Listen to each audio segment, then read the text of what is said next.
አዎ ህገወጥ ነው አለ አባዬ። ነገር ግን ንጹህ የፈጠራ ክህሎት ነው ያሳያችሁት። እናም በሐሳቦቻችሁ ቀጥሉባቸው፣ ኮርቼባችኋለሁ አለን። ልጆች ድሃ የምትሆኑት ተስፋ ከቆረጣችሁ ብቻ ነው። ሀብታም መሆን የምትፈልጉ ከሆነ እኔን ምክር አትጠይቁኝ፣ የማይክን አባት አማክሩት። የኔን አባት? አባቴ ገንዘብ መስራት ላይ ጎበዝ ከሆነ አሪፍ መኪና የሌለን ለምንድን ነው ሲል ጠየቀ ማይክ። አሪፍ መኪናና ጥሩ ቤት አለህ ማለት ሀብታም ነህ ማለት ላይሆን ይችላል። አባትህ ከኔ ይለያል ማይክ። አባትህ የሆነ አይነት የንግድ ግዛት እየገነባ ነው።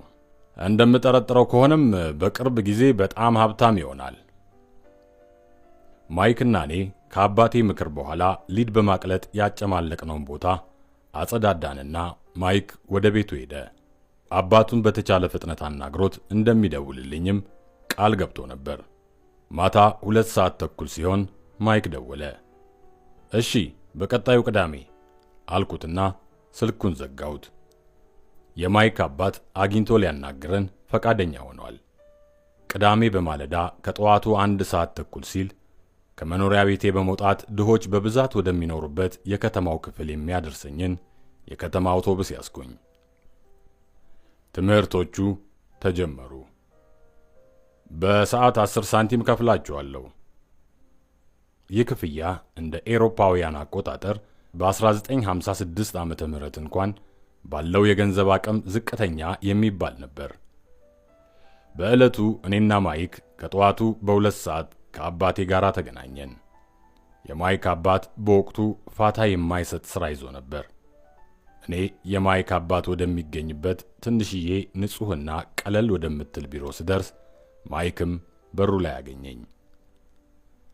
አባዬ ስልክ እያናገረ ነው፣ እስኪጨርስ ድረስ አረፍ ብለህ ጠብቀው በማለት በሩን ከፈተልኝ።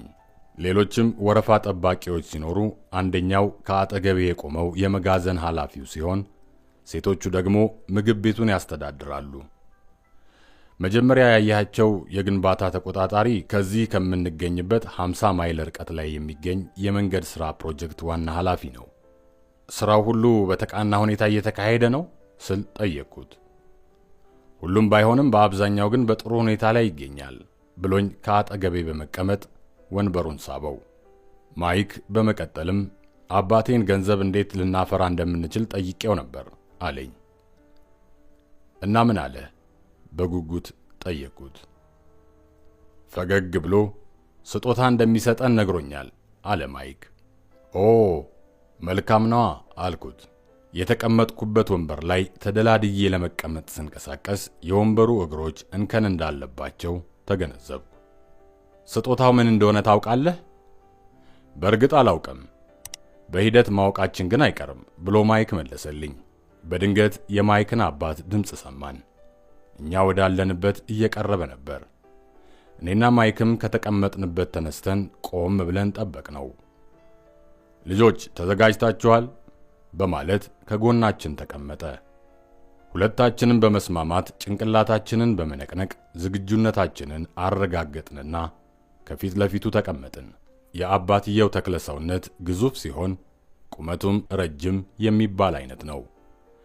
ከአባቴ ጋር የሚቀራረብ ተክለ ሰውነት ነው ያለው።